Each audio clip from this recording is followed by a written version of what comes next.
Hi, my name is Falen Taylor, and welcome to MBA Now. Today, we welcome Eddie Seiler, MBA's Associate Vice President of Housing Economics and the Executive Director of Research Institute of Housing America, MBA's think tank. Today, he's here to discuss homebuyer affordability conditions. Eddie, thanks for joining us. Thank you, Falen. So just to jump right in, can you discuss the current homebuyer affordability conditions and the impact it is having on the housing market?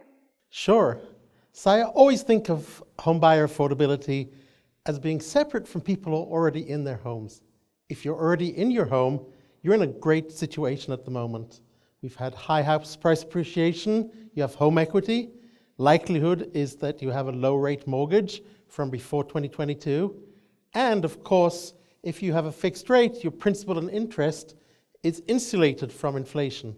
However, people who want to get into homes today now face these higher interest rates. Interest rates doubled in 2022. And at the same time, we may have expected that house prices would have gone down, but they didn't because of a lack of supply. So the question is, of course, Fallon, is how do we measure this? So at MBA, we use a measure called the Purchase Applications Payment Index.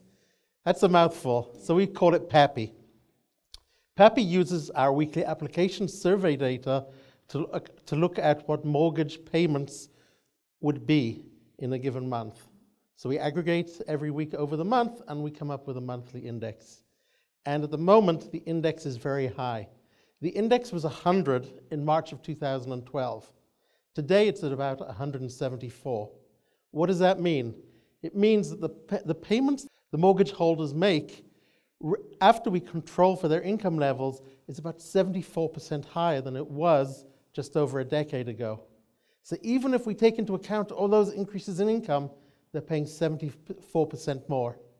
And that's even worse in some places like Nevada and Idaho, where they're paying 150% more. So it is tough for new home buyers. So given that the PAPI is almost at an all-time high, can you give us any insight on when homebuyer affordability conditions is expected to ease for prospective homebuyers? Yes, last week the Fed actually came out and again talked about higher for longer. They were looking at the employment numbers from the previous month. Actually, they probably had the employment numbers from this month, but inflation has become very sticky. Their target is 2%. We're stuck over 3%. And they're very scared that inflation will rear its head again, and so they're willing to keep interest rates higher for the meantime. And that means that we have adjusted our forecast here at MBA. Previously, we thought that the interest rates would go down to about 6% by the end of the year. Now we're thinking they're not going to go down as fast or as far. And thus we're predicting that interest rates will only fall to 6.4% at the end of the year, an improvement over where we are today. Last week's weekly application survey had them up near 7.3%, but still not yet. And we're hoping by the end of the year that things will start to improve for many potential home buyers. That makes sense, Eddie, and that actually leads into my final question. Are there any other bright spots that home buyers should be on the lookout for, such as declining rates? I think there's a few bright spots out there.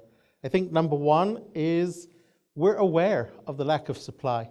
So when interest rates doubled and house prices didn't fall, that's because of a lack of supply.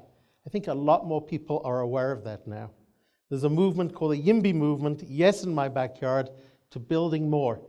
And indeed, builders have really stepped up of recent. In the past, we think about the number of homes for sale. We would think 5 to 10% of those homes would be new homes. Of recent, 30% of the homes for sale are new homes. Builders have stepped up. Of course, it's difficult for somebody with a 2.75% interest rate to put the house on the market, so existing home sales are low, but builders really have stepped up. And with the awareness of a lack of supply, I think that is when action will be taken as more and more people are cognizant of the situation. Well, Eddie, those are all good points that you bring up, and I do look forward to those bright spots coming into play for the housing market. And Eddie, thanks for joining us today. Thank you, Fallon.